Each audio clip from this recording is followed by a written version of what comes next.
They say skin heals, but no one talks about the burn beneath the kind that scars your soul.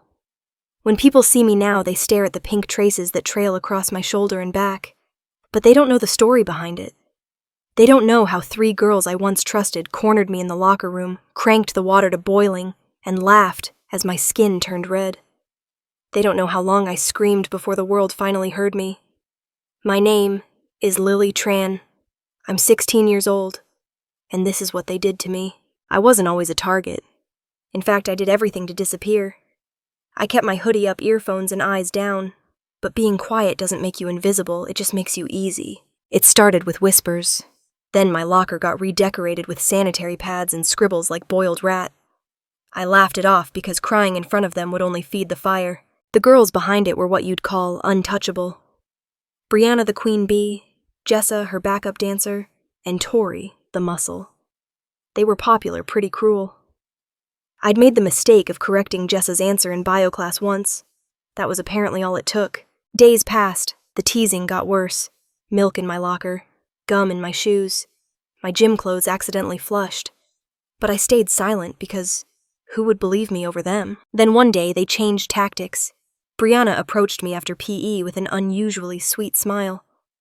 "Hey, Lily, want to hang out after school? We've been meaning to get to know you." I should have known better. But I was so starved for kindness I nodded. I told myself maybe this was their way of saying sorry. Maybe I was wrong about them. I wasn't. They told me to meet them in the girls' locker room after school. "We've got snacks," Jessa giggled, "and we thought it'd be fun to do facials and girl talk, you know?" Her voice dripped with fake sugar, but I was too desperate to notice. When I stepped inside, the place was quiet. Echoes of dripping water and old pipes filled the air. It was mostly dark except for the faint flicker of fluorescent lights overhead.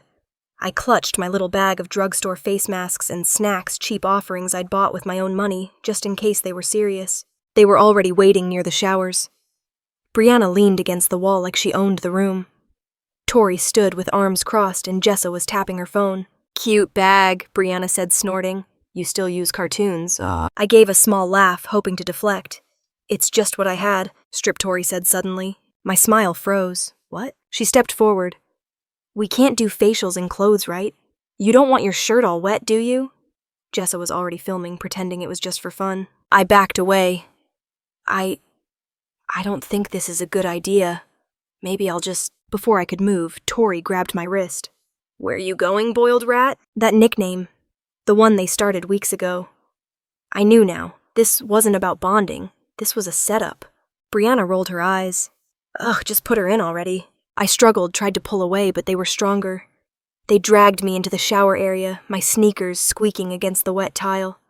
Panic began to rise in my chest. Brianna turned the metal knob on the side wall. Shh! A jet of water sprayed from the nozzle louder than I expected. Then I felt it. It wasn't warm, it was scalding. "Let's see how long she lasts at 40 degrees, Brianna shouted, laughing. I screamed. It was instant. The water hit my back, my arms, and it felt like fire crawling into my skin. I twisted, tried to escape, but they held me in place. Jessa cackled. "She's sizzling. Turn her like a rotisserie." "Say it, freak," Tori hissed in my ear. "Say you're our little cooked dog." They filmed. They laughed. And I screamed until my throat turned raw and the world around me blurred. Then the water stopped. I collapsed on the tiles, steam rising from my body. They walked away giggling. "Post that tonight," Brianna told Jessa. #BoiledRatChallenge. I lay there, shaking, blistering, humiliated beyond words, and no one came. The walk home felt like 1,000 miles. Every step sent waves of pain through my raw skin. I wrapped myself in my hoodie even though the fabric clung to my burned arms. I couldn't bear the thought of anyone seeing. Not the marks. Not my face. I avoided my mom by saying I was tired, and went straight to my room. She worked double shifts at the hospital, and never had time to ask questions, not that I was ready to answer any. In the mirror, I peeled off my clothes. My skin was red, blistered in patches along my shoulder blades, and the back of my arms. Some spots looked like they'd break open with the slightest touch. I wanted to cry. I wanted to scream. But all I did was stare at my reflection, feeling like I didn't even recognize the girl looking back. The worst part. It wasn't just the burns. It was the way they looked at me like I was an insect. Like my pain was a game. The next morning, I wrapped gauze around my arms as best I could, layering a sweater over it. I told myself I'd just get through the day. But when I stepped into the halls, the whispers had already started. She really got cooked. Did you see the video? It's on Jessa's story. Over 10,000 views. I froze. My skin wasn't the only thing burning now, my stomach twisted with nausea. I didn't even need to look. I knew what they had posted. In class, Jessa smiled sweetly when she saw me. You look better now. Steam really clears up the pores. Her voice was syrupy with cruelty. I sat in silence. I felt like if I opened my mouth, I'd fall apart. Even worse was the silence around me. No one stood up. No one asked if I was okay. Not even the teachers. I was invisible in my pain. During lunch, I sat in the bathroom stall shaking, scrolling through my phone. There it was, a clip of me screaming under the boiling water, posted on Jessa's private story. The caption read, "Boiled rat shrieking like a kettle, well done." The video ended with my crumpled body on the tiles. I wanted to delete myself from existence. My hands trembled, hovering over the report button. But I knew how it worked. That account was private. Instagram wouldn't care. The school wouldn't care. No one would. Until someone did. Because I was going to make them. I wasn't just going to survive this. I was going to make sure they burned too, only this time not with water. I didn't sleep that night. Every time I closed my eyes, I felt the water again, heard their laughter, saw the steam rising around me. I kept replaying the video in my head like it was burned into my memory, the way the scalds were burned into my back. The next morning, I went to the nurse. She took one look at my arms and widened her eyes. "What happened?" she asked gently. "Shower accident," I mumbled. She wanted to call my mom. I begged her not to. I wasn't ready. Not yet. I needed to be in control of the story before it reached anyone else. So she treated the burns and let me go. Back in class, I sat with my arms aching, feeling the weight of dozens of eyes, even though no one dared say a word to me directly. But I saw their smirks, their discomfort, their cowardice. When I walked into the hallway, I spotted Brianna holding court by her locker, laughing like nothing ever happened. Jessa leaned in and whispered something, and they burst out laughing again. Probably another new joke at my expense. That's when I knew.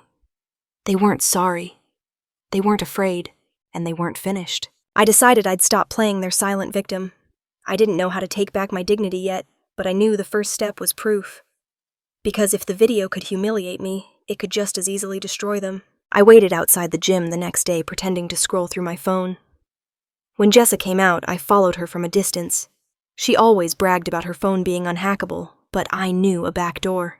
She used the same passcode for everything her birth year. At lunch, I found my chance. She left her bag in the hallway while hugging her boyfriend. I slipped in, yanked her phone, and ducked into the girls' bathroom. My hands were shaking, my heart pounding. I typed in 2007, unlocked. I opened, her gallery, heart sinking with every scroll. Dozens of photos and videos. Some of me, some of other students. All awful. But then I found it, the raw, unedited clip. Full length, audio clear. Their faces, their voices. Brianna saying, "We're gonna boil you alive, freak." I sent it to myself, deleted the scent trace, and slid the phone back in her bag before anyone noticed. It was done. I had the truth. Now I had to decide, expose it quietly, or make them feel exactly what I felt, raw, vulnerable, powerless. I chose the second option. I was going to burn them with the same fire they lit, but colder, public, permanent. I spent the night editing the video, nothing fancy, just enough to make sure it was impossible to deny. Their faces were crystal clear, their voices unmistakable. The clip started from the moment they dragged me into the showers and ended with me collapsed on the tiles, my skin steaming. I added one line of text at the end. "This is what they did to me." Lily Tran, 16. I posted it anonymously on every platform I could. Reddit, TikTok, YouTube, Twitter.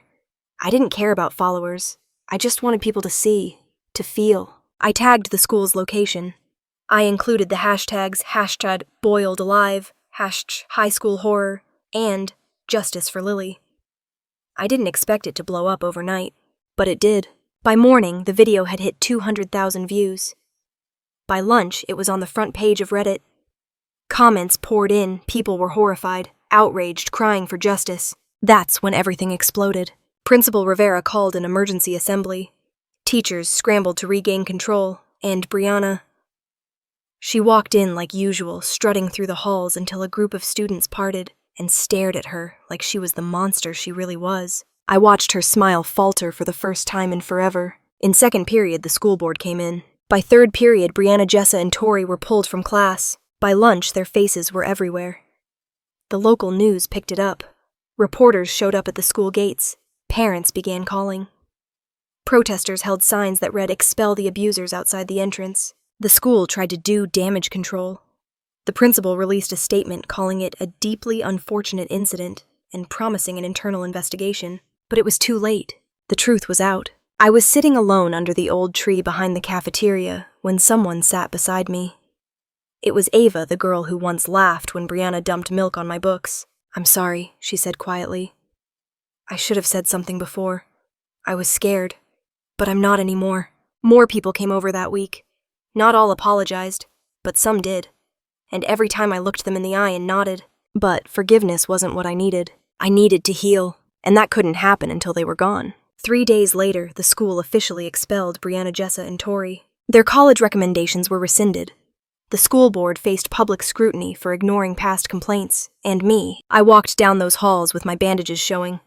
Proudly, let them stare. I wasn't the boiled rat anymore. I was the girl who didn't stay silent. The burn scars didn't fade. Not completely. They started to heal slowly, turning from red to pale pink. Some days they itched. Other days they just reminded me I survived. But the real scars, the ones no one could see, those were deeper. The fear, the betrayal, the trust I lost in everyone, even myself. I returned to school a week after the expulsions, unsure if I'd made the right choice. I kept my hoodie off that day. I wanted them to see. See the marks. See what cruelty looked like. What silence cost. No one whispered anymore. No one laughed. No one dared. I joined a support group online for teen bullying survivors. That's where I met others like me, girls, who'd been humiliated, betrayed, recorded, left to suffer in silence.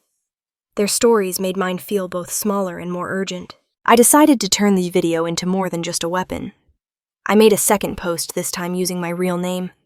I looked directly into the camera and said, "My name is Lily Tran. I'm 16, and I was burned alive by people who thought pain was funny. If this happened to you, if you've ever been bullied, tortured, or made to feel like nothing, you are not alone. And you don't have to stay silent." That video went even more viral than the first. Schools began reviewing their bullying policies. Local news invited me for interviews. One organization even asked me to speak at a teen mental health summit. For the first time in my life, my voice didn't tremble when I stood in front of a crowd. I talked about the locker room, about the boiling water, about the silence that hurt more than the burns. And then I talked about strength. I talked about how pain can become purpose, how trauma doesn't have to define you, it can refine you. Now I walk into that same locker room and see a new sign on the wall. "No one is allowed to hurt you here. If they try, we will act." Maybe it's just words. Maybe the school's trying to save face. But maybe, just maybe, another girl like me will read it and feel a little less alone. And if even one does, then I've won, because they tried to break me, but I came back fireproof. What happened to me was cruel, humiliating, and unforgettable. But what I've learned through it all is this silence protects no one. When we suffer in the dark, bullies thrive. But when we speak up, when we share our pain with honesty and courage, we turn that pain into power.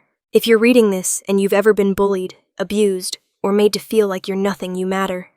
Your scars, visible or not, are proof that you survived. And surviving means you're stronger than you know. Don't let them define your worth. Don't let fear steal your voice. I was once the girl hiding under layers of clothes trying to disappear. Now I'm the girl who showed the world what they did and turned it into a movement. You can too. Never forget they tried to boil me alive. But I rose from the steam stronger, louder, unbreakable.